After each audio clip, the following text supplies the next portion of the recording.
cette conférence pour ce mois de mai, le 1er mai 2025. La première particularité, c'est qu'au mois de janvier, nous avons eu un certain nombre d'orateurs. Nous avons eu le pasteur Bouga, nous avons eu le pasteur Bruno, nous avons eu d'autres pasteurs qui étaient là. Chacun a apporté sa touche par rapport à l'investissement dans l'œuvre de Dieu. Et au mois de janvier, nous avons aussi invité le pasteur Billet, qui malheureusement, il y avait un petit contretemps qui s'est installé, il n'attend plus être avec nous.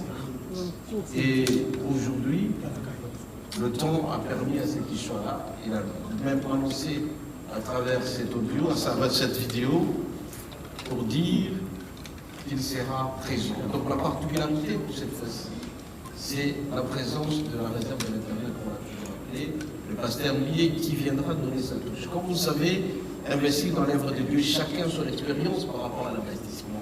Le pasteur Bienvenu a son expérience, le pasteur Wimo a son expérience, tout le monde a de l'expérience par rapport à l'investissement dans l'œuvre de Dieu. Et donc la particularité, c'est que l'orateur Bienvenu maintenant présentera, à part le principe qu'il a présenté au mois de janvier, avec le temps, ça vient être une révélation, quand on est serviteur de Dieu, on s'approche de plus en plus des vies, Dieu nous édifie, Dieu nous donne notre orientation.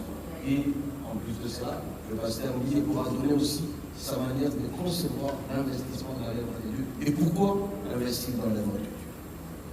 La deuxième question, on est dans la 5e édition, au courant d'une même année. C'est que nous avons deux sortes d'éditions. Nous avons des éditions ordinaires, nous avons des éditions spéciales. Au mois de janvier, très souvent, régulièrement, nous avons des éditions ordinaires. Mais à partir du mois de mai, le mois d'août, nous avons des invités spéciaux qui viennent apporter notre touche à ce que notre institution investit dans l'œuvre de Dieu. Et donc, au mois de mai, au cours de ce mois, le pasteur Billet pourra nous parler de la manière dont il conçoit l'investissement dans l'œuvre de Dieu, dans l'accomplissement de l'objectif de salut des âmes.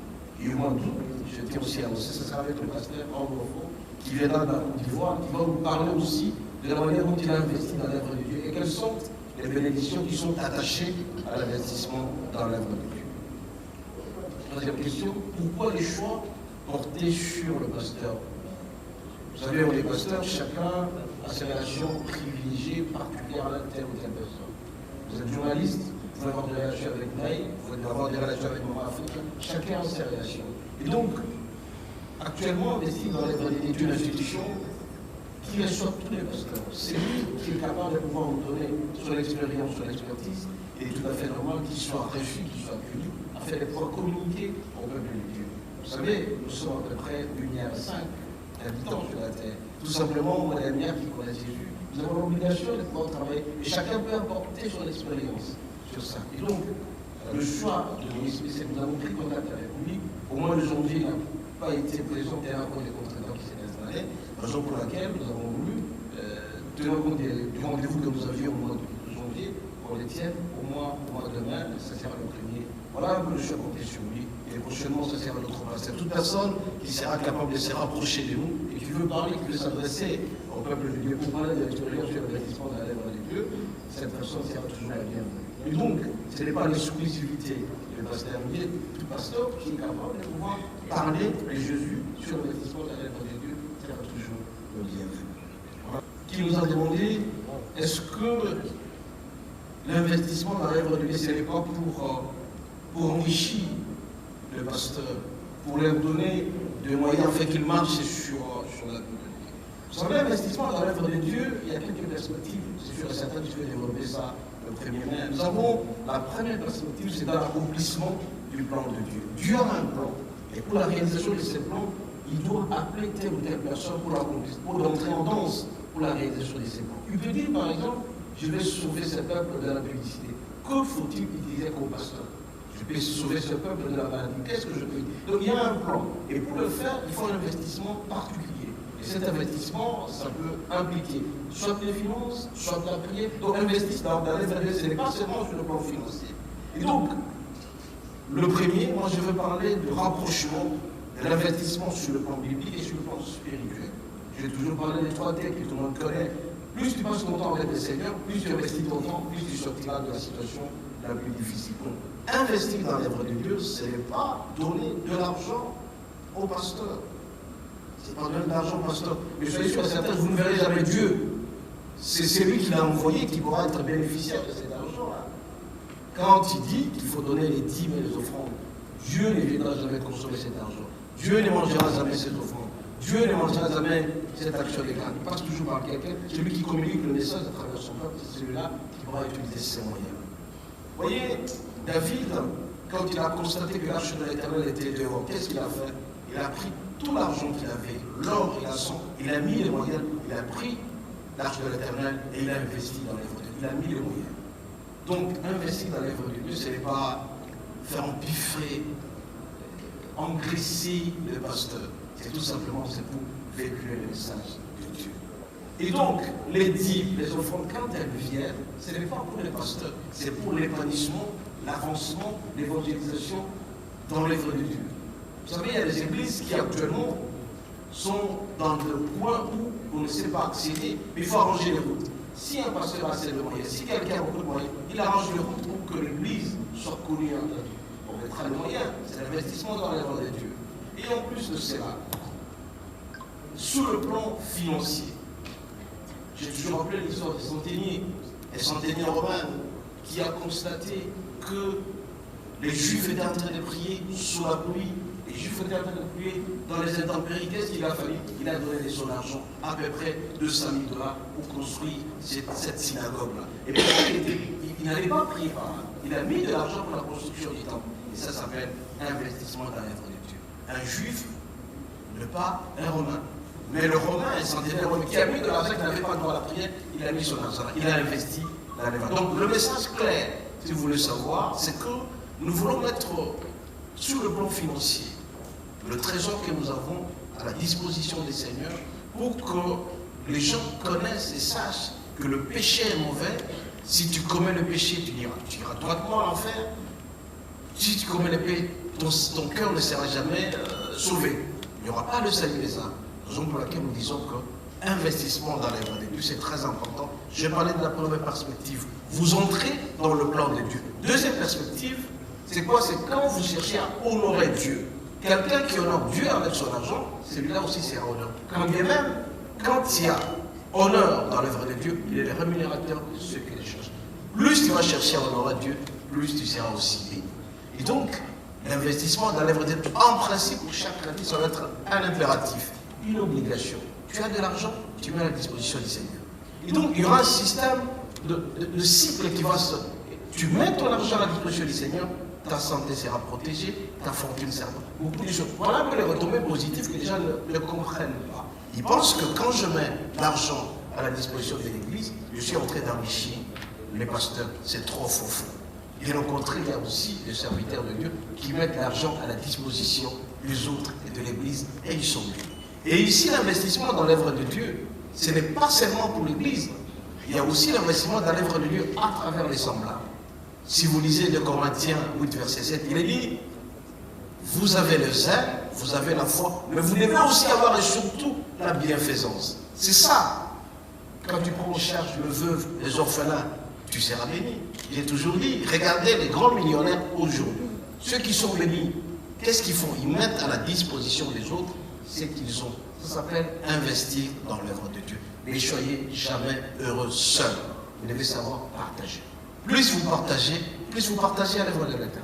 Raison pour laquelle investissement dans l'œuvre de Dieu, M. Hervé, ce n'est pas seulement mettre l'argent à la disposition de l'Église, mais aussi et surtout regarder les semblables. Tu ne peux pas être heureux seul. Quand tu regardes ton semblable, les veuves, les orphelins, les étrangers, tous ceux qui manquent, tu assistes, là tu investis dans l'œuvre de Dieu. L'homme est au centre. D'une part, il y a Dieu, et de l'autre part, il y a aussi les semblables. Raison pour laquelle nous disons le message est clair. Investir dans l'œuvre de Dieu, participer à l'épanouissement de l'œuvre de Dieu, et 2, participer aussi au bonheur de l'autre. Voilà un peu le message clair que je vais donner à cet instant-ci. Voilà. Moussafi, j'ai été choqué par l'égoïsme caractérisé le chrétien. Je constate malheureusement que le chrétien est tellement égoïste, à telle enseigne qu'il ne veut pas la promotion et de l'Église et de son prochain. Vous suivez aussi certains pasteurs qui vous disent, par exemple, si vous voulez que votre entreprise puisse aller de l'avant, il ne faut jamais engager le chrétien. Pourquoi? Parce que tout simplement, le chrétien, il pense que lui ne peut que recevoir, il ne peut pas donner. Il y a un élément aussi pour plusieurs pasteurs. Beaucoup de pasteurs pensent qu'ils ne peuvent jamais donner, et il ne faut que recevoir. J'étais choqué par ce fait-là. Les pasteurs pensent que non, voilà, les fidèles travaillent pour lui, et quand les proposants sera là, et voilà, lui ne peut que consommer. Et pourtant, c'est lui qui donne, c'est celui qui vit. Raison pour laquelle je me t'ai dit, étant choqué par ce fait, je veux demander à ce que tout le monde participe également à l'investissement dans l'œuvre de Dieu. Le premier fait, c'est qu'il faut sortir de l'égoïsme. Quelqu'un qui ne partage pas ne sera jamais libre. La main qui ne donne pas ne va jamais recevoir. On a toujours dit, c'est qu'on sème, on récolte sa terre. C'est pourquoi moi je me suis dit, donc voilà, pour voir que l'œuvre de Dieu puisse aller de l'avant, parce que regardez, vers les années 1920, 21, 22, 23, toutes les églises, les paroisses qui existent dans notre pays, ça venait toujours d'aider. Ce sont les Belges, les Français qui venaient construire. Ils prenaient de leur argent pour construire ici. Mais nous-mêmes, en tant que fils de Dieu, en tant que Congolais, on était dans la possibilité, parce qu'on était toujours égoïste. Alors, constatant l'égoïsme en transe, le chrétien particulièrement, je me suis dit, nous avons l'obligation de pouvoir investir dans le fond. Stimuler quelqu'un, demander à quelqu'un de pouvoir donner au Seigneur. Parce qu'il n'y a jamais eu une déception en donnant au Seigneur. Dieu n'a jamais été débiteur de personne. Il n'a jamais été rédévant. Tu donnes au Seigneur, tu seras béni. Et pourquoi le chrétien, il est pauvre? Parce que tout simplement, il ne sait pas partager. Et si jamais le chrétien parvenait à donner au Seigneur, à savoir regarder la souffrance de l'autre, ce chrétien-là sera certainement béni. Et donc, il n'y a pas de calcul dans cet effet. Un, regarder le plan de Dieu pour les saluer les âmes. Deux, regarder le bonheur de l'autre. Voilà un peu la motivation qui nous pousse certainement à investir dans l'œuvre de Dieu. Si jamais tu prends les risques, entre guillemets, de donner au Seigneur, sois sûr et certain que tu seras heureux dans ta vie. Cette expérience, moi, je l'ai vécue. Dès lors qu'on sait que je suis, avant 2012, je ne savais pas tellement donner au Seigneur. J'étais un homme un peu serré, vraiment carré, je ne donnais pas tellement. Mais je me suis rendu compte que plus je ne donnais pas, plus je n'étais pas béni. Mais par après, quand j'ai découvert cette inspiration venant de Dieu, j'ai donné au Seigneur. Et je constate que j'étais un homme heureux. Quand tu donnes dans la joie, c'est certainement un mécanisme. Je dis, tu donnes au Seigneur, ta santé sera assurée. Tu donnes au Seigneur, ce que tu cherches, tu seras bien. Alors, plus tu donnes, plus tu veux. Je me suis dit, non, c'est un secret que j'ai découvert, je dois partager aux autres. Il ne faut pas que je sois égoïste à travers mon expérience. Ce que je vis. Je peux recevoir un 100 francs le matin, je donne ma dîme, le soir, en donnant ma dîme, ça se multiplie. Ça, il n'y a pas à discuter là-dessus. Donc, plus tu donnes, plus tu vis. Et je me suis dit, ben, tel a besoin de 100 francs. Si j'ai les 100 francs, on peut se les partager. Je donne la joie. Et ça, j'ai toujours inculqué, même à mes enfants. Et la preuve, c'est qu'aujourd'hui, j'ai constaté ma fille qui est là, elle a commencé à aller même dans les orphelinats. Je lui donne 100 francs, mais elle prend ça, elle va donner aux autres. Ça donne la joie. Nous devons imprimer cette manière de faire à tous nos enfants. Et nous verrons que l'investissement dans l'œuvre de Dieu est très important. Bref, la motivation, c'est que j'ai constaté que l'égoïsme, de nous chrétiens particulièrement, ça m'a choqué un tout petit peu. Nous devons changer cette manière des choses. Et puis, ce matin, je dis aussi que la plupart des chrétiens pensent qu'en donnant aux pasteurs, en donnant pour les musulmans aux imams, et en oubliant leurs parents, ils seront bénis. Non, on ne sait jamais. Le principe aussi de l'investissement dans l'œuvre de Dieu, c'est de regarder aussi les parents. Tu ne donnes pas à tes parents, tu donnes au pasteur, tu ne seras pas béni. Ça, c'est un principe aussi que nous allons rajouter. C'est très important. Donc, le bonheur des autres, faire en sorte que nous puissions être bénis, et Dieu sera honoré dans ce que nous faisons. Alors, Afrique a posé la question, pourquoi le troisième T a pris de l'avance par rapport aux autres T? Le T, le premier T, c'est le temps, le deuxième T, c'est le talent, et le troisième T, c'est le trésor. Et les deux, que j'ai invité, que ce soit Raoul, ou au fond, que ce soit Moïse Emilio, ce sont les gens qui ont réussi dans leur vie. Les trois T ne s'excluent pas. Nous disons diversité des ministères pour un seul Dieu. Comprenez, on s'est compris. Il y a des gens qui se donnent sérieusement à prier pour les autres. Ils passent de leur temps pour l'avancement de l'œuvre. Il y a des gens qui passent de leur talent, c'est en train de chanter comme en Afrique, tu chantes très bien. Ils chantent pour les seigneurs, mais pour l'avancement de l'œuvre. Il y a d'autres aussi qui mettent leurs moyens. Cette fois-ci, j'aimerais l'accent particulier sur l'argent. Pourquoi? Parce que j'ai constaté que Je l'ai dit à l'introduction, nous chrétiens, nous ne savons pas partager. Nous devons être stimulés pour être notre bénédiction. Si tu ne donnes pas, vraiment, au cours de la matin, midi, bon, parce qu'on peut s'arrêter, on peut s'arrêter du sous-sous.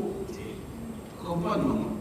Au cours de le matin, midi, bon, au sein de la Ranayo, au qui la Ranayo, tout ça, tout ça. Mais si on ne peut pas s'arrêter, mais tu ne seras pas béni. Raison pour laquelle il faut qu'il y ait des gens qui prient sérieusement, il y a des gens qui ont des talents, il y a des gens qui donnent. Mais cette fois-ci, nous constatons que les églises n'avancent pas sur le plan de construction. Partout, il y a des plaintes. Il faut stimuler. Quelqu'un pense, comme Hervé a dit, non, l'argent là, c'est pour le pasteur. Non, quand tu donnes pour la construction de l'église, par exemple, et tu seras béni. Tu comprends? Tu contribues. Chaque fois quand tu vas demander à Dieu, Seigneur, pense à cette brique que j'ai mise ici. Seigneur te bénira. Parce que tu as donné de l'argent. Alors, les trésors aussi, c'est sur le plan fait. Bien, tu donnes une voiture à un pasteur, oublie cette voiture. Et tu verras que tu seras béni.